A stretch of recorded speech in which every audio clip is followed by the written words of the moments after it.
In 2027, just 3 years from now, New York school districts will no longer be allowed to buy conventional gas or diesel buses. They'll have to buy electric buses, and they'll have to fully transition their fleet by 2035, no exceptions. It's the strictest such mandate in the United States, and it's part of New York's aggressive carbon emission goals to help reverse climate change. And Governor Kathy Hochul is standing behind it. Here she is earlier this month. I know school districts and voters don't want to be told what to do, but this is for the children's health now and into the future. So there's an education process that has to continue. The state can help at even greater levels to help these school districts meet these demands. Again, it's about our children. The problem is some local people are pushing back, and they matter because they can vote down school purchases like buses. That's today's Story of the Day.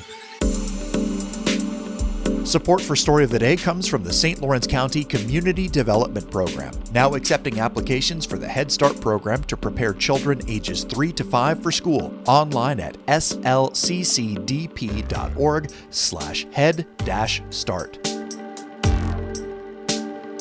Hey, I'm David Sommerstein. It's Tuesday, June 25th. First up, it's primary day across New York State, but there are few actual primaries in the North Country.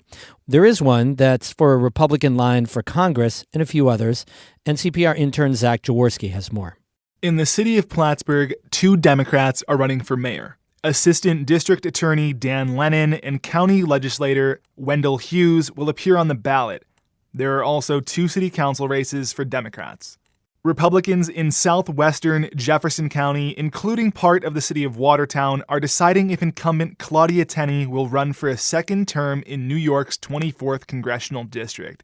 She is being challenged by Geneva entrepreneur Mario Fratto. Jefferson County is also holding 2 municipal Republican primaries, one for the town of Familia's town council and the other for the town of Rutland's Justice. Also happening around the North Country, the town of Mariah's Republicans in Essex County will select their candidate for town council, and in Warren County, Republicans in Stony Creek will choose a candidate for town council. St. Lawrence, Hamilton, Lewis, and Franklin counties don't have any primaries this time around. Polls are open from 6 in the morning to 9 tonight.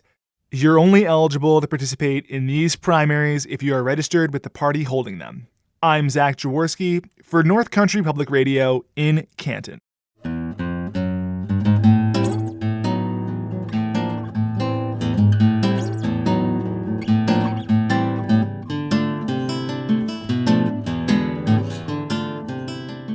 So there has been pushback against the electric bus mandate from Republican lawmakers, from school districts, and from local voters.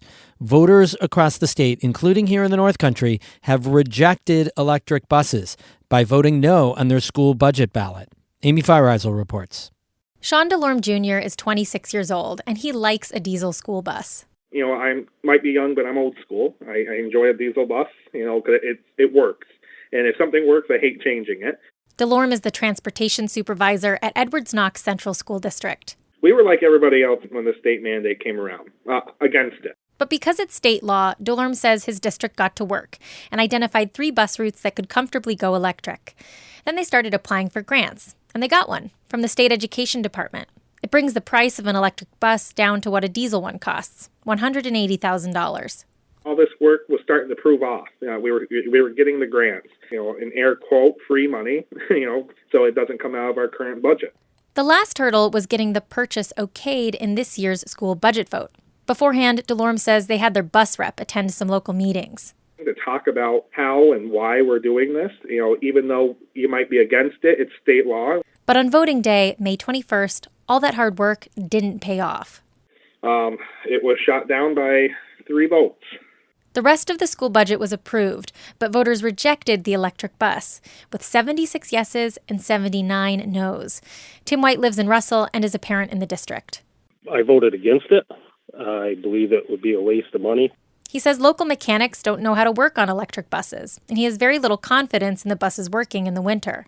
I would love to see him go to a diesel electric if you want to go to a hybrid, where it could run off diesel if it has to. That would be a better option to look at.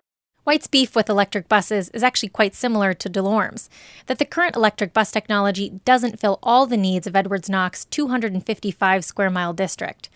The state's position is that electric school buses are the future and are safer for kids because they don't emit pollutants. Governor Kathy Hochul said in 2022 that switching to electric vehicles is crucial to helping reduce climate emissions. We're really putting our foot down the accelerator and revving up our efforts to make sure we have this transition, not someday in the future, but on a specific date, a specific year, by the year 2035. State officials say that technology is improving quickly and that electric does work for things like daily bus runs, and that's where districts should start, the way Edwards Knox was planning to. I asked White what his school district should do, stuck between state law and local voters. I'm thinking they're going to have to talk with our elected personnel as their laws aren't working up here. The people are speaking up here and telling you that it's not going to work. If they want to try it down in Albany or if they want to give us the buses. The scenario is not unusual. Dozens of New York school districts have seen voters reject buying school buses in the last 2 budget votes. In Rochester, Syracuse, Ithaca, on Long Island.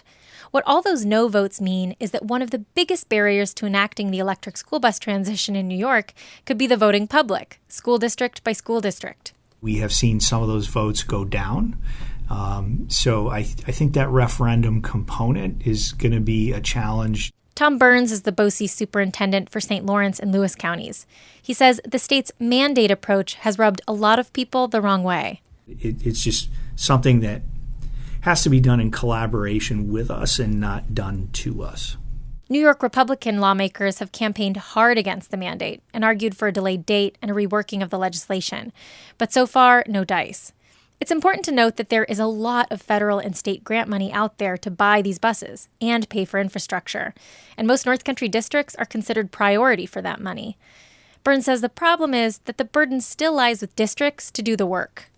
It's put districts in the position of having to fend for themselves and try to get information, try to compile data, try to do cost analyses. Now, some North Country districts have gotten a yes from their voters. In Alexandria Bay, Malone, Gouverneur, Clifton Fine. Norwood Norfolk Central School District got their electric bus as a gift from their bus supplier, Leonard Bus Sales, through a state incentive program. So they didn't have to hold a vote. They got it on the road last month. Superintendent Jamie Cruikshank says the bus is quiet and rides smoothly, but is losing charge a lot faster than they expected. That makes him nervous. We have multiple buses that run midday, whether it's 2 miles to Seaway Tech or maybe to pick up a foster child in a district up to 50 miles away. This bus couldn't do that. And if we had to transition 100% to all electric buses, we wouldn't function. BOCES Superintendent Tom Burns says in a transition as big as this one, the state would ideally be walking districts through it, step by step. They would build electrification plans for districts. NYSERDA, the state's energy agency, is in charge of the electric bus transition. A spokesperson told NCPR in a written statement that the agency is paying for electrification plans and currently working with over 200 districts on just that. It also pointed to the incentives and written guides they're providing. But there's still the voting problem. When it comes time to purchase an electric bus, BOCES Superintendent Burns says it's still up to the people. If voters say no, you can't buy a bus. You can't, and you probably shouldn't, right? I mean, that it is part of our current structure for a reason. We are democratic institutions. We have locally elected boards. We adhere to state law. Back in Edwards Knox, Sean DeLorme Jr. plans to try again if the district gets a federal grant they've applied for. It would make an electric bus even cheaper, just $40,000. DeLorme says in that event, they'd bring the bus purchase back to the community for a special vote. And he's hoping it's an offer they can't refuse. And explain to them again, this is almost a free bus, and what we have to do this. The law is not changing anytime soon, so would you rather spend $40,000 or $425,000? As the 2027 deadline nears, this will become a more frequent conundrum. And whether it's through more guidance, easier to access incentives, or doubling down, the state and its schools will have to address it. Amy Feiereisel, North Country Public Radio. We have more news all the time on our website, ncpr.org. Music today by Christopher Watts of Canton and Oscar Sarmiento of Potsdam. I'm David Sommerstein, North Country Public Radio.